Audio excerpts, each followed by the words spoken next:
They warned her not to fall in love with strangers who passed through the village. But Adeobi didn't listen. He was charming, rich, mysterious, and unlike any man she'd ever met. But she didn't know, he wasn't a man at all. And by the time she discovered the truth, it was already too late. In a quiet village tucked between ancient hills and a whispering forest, lived a beautiful girl named Adeobi. She was the daughter of a respected herbalist, known for her kindness and strength.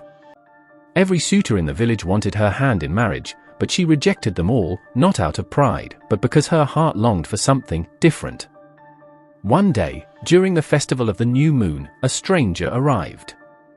Tall, dark-skinned, with eyes like burning coals and a voice that hummed like distant thunder. His name was Obinna.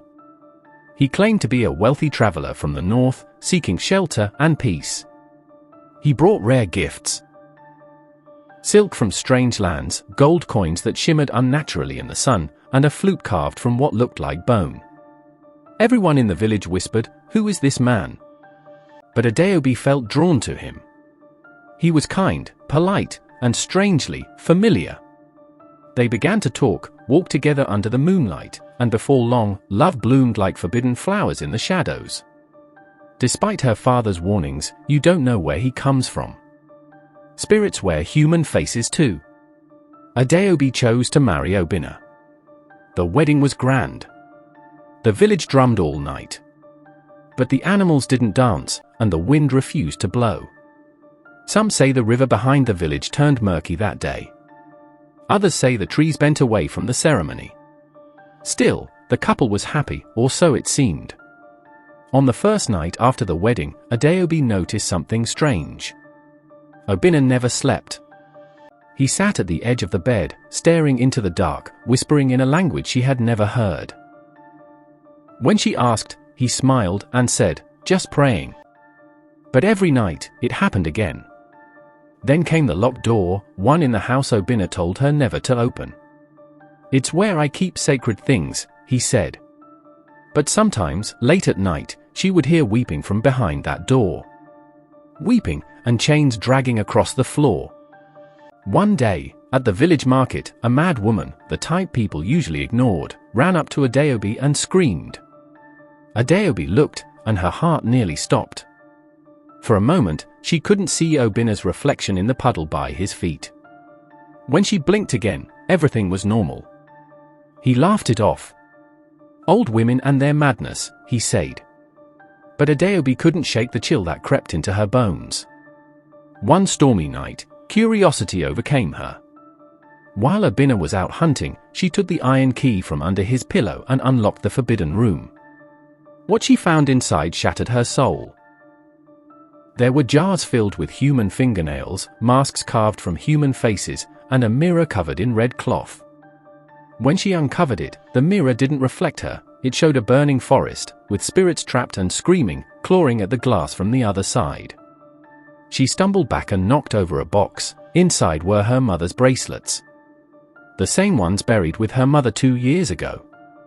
Obinna had been digging up graves. Suddenly, the house shook. The mirror cracked.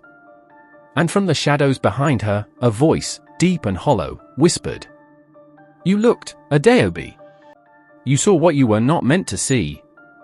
She turned, and Obinna stood in the doorway. But his face was melting, not with heat, but with the truth.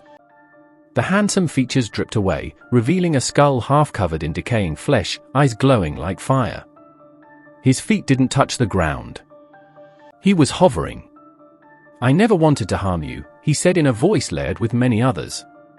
"But now, you belong to my world." Adeobi fled, screaming through the night. She ran into the forest, into the river, through the graves. She didn't stop. She returned to her father, who performed a ritual to sever her bond to the spirit world.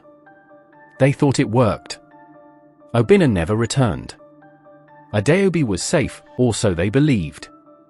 A year later, Adeobi gave birth. The child was beautiful, except for one thing. He never cried. Not even once. And one night, when Adeobi entered the nursery, she found the baby floating in mid-air, playing with a bone flute. the same one Obina once carried.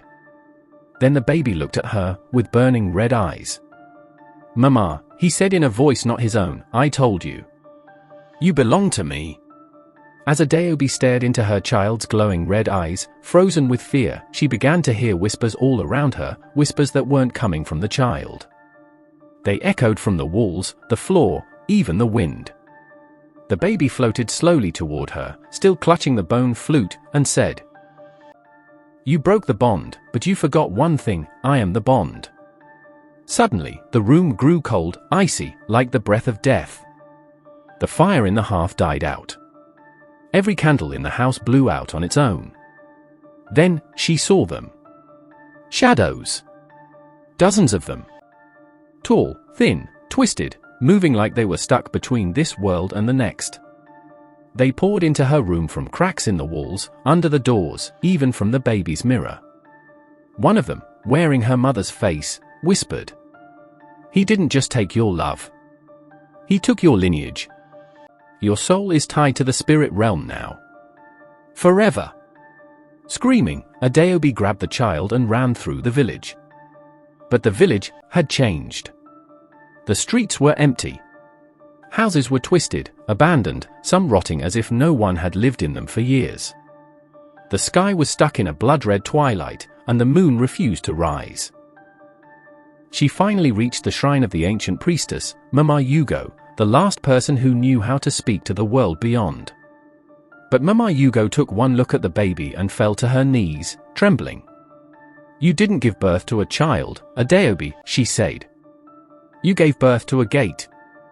As Mama Yugo began the ritual to close the gate between worlds, the child began to scream, but not like a baby. It was the roar of 1,000 voices. The ground split open.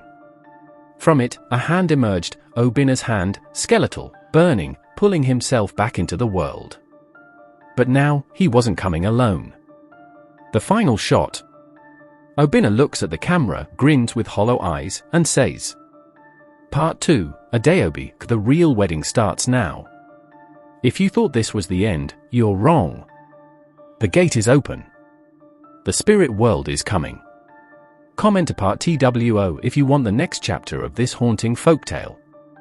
Subscribe, follow, and like before midnight.